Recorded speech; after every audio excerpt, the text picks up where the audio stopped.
Eu sou Mário Persona e essas são as respostas que eu dei aos que me perguntaram sobre a Bíblia.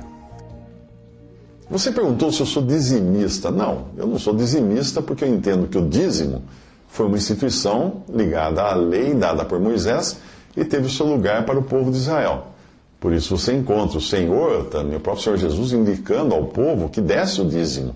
Isto porque nos evangelhos nós encontramos o Senhor Jesus como o Messias de Israel. O Messias que tinha vindo para o povo de Israel. Tudo nos evangelhos ainda está dentro do judaísmo. Evangelhos não é cristianismo, é judaísmo. Mas uma vez que o Messias foi rejeitado, Israel foi deixado de lado por um tempo, enquanto Deus agora passa a tratar com a igreja, que é o corpo de Cristo.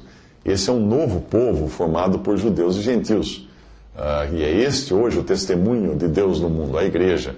A doutrina e os preceitos dados à igreja você não encontra no Antigo Testamento, você encontra no Novo Testamento, em especial nas cartas, nas epístolas. Se eu hoje sou cristão, salvo por Cristo e membro do corpo de Cristo, quisesse dar o dízimo, como que eu faria? Seria difícil eu conseguir fazer isso, do modo como era indicado nas Escrituras do Antigo Testamento. Primeiro, o dízimo era para ser levado ao Templo de Jerusalém. Cadê o templo? Era para ser entregue aos levitas e sacerdotes. Cadê os levitas e sacerdotes? Esses então pegariam o dízimo e guardariam na câmara do tesouro do templo, os valores monetários desse dízimo.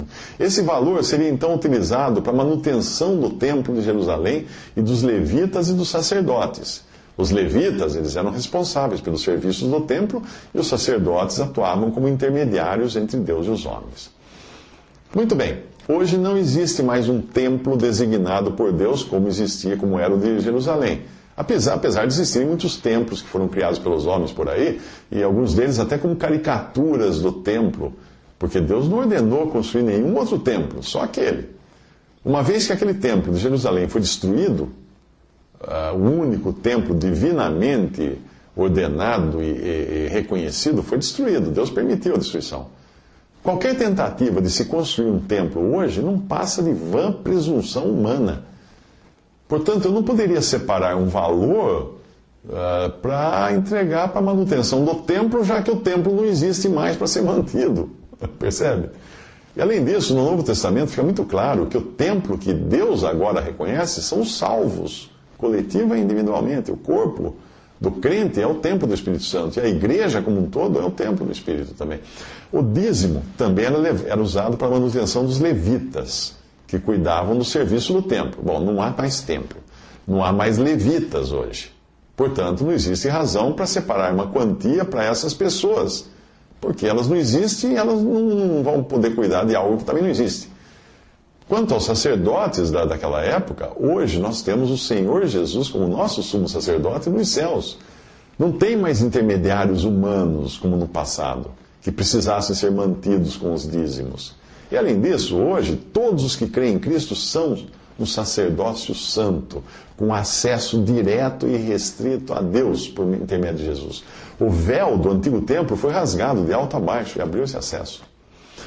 Conforme eu expliquei, por não existir mais um templo, não existir mais uma classe de levitas e sacerdotes como aquelas que havia no Antigo Testamento, seria impossível até dar o dízimo. E é por essa razão que essa prática não aparece na doutrina dos apóstolos, que foi dada à igreja nas epístolas. Porém, como indica a mesma doutrina, eu faço sim contribuições, ofertas espontâneas em coletas que são feitas nas reuniões, quando eu estou congregado com os outros irmãos, ao nome do Senhor Jesus, todo primeiro dia da semana nós participamos da ceia do Senhor e depois fazemos uma coleta.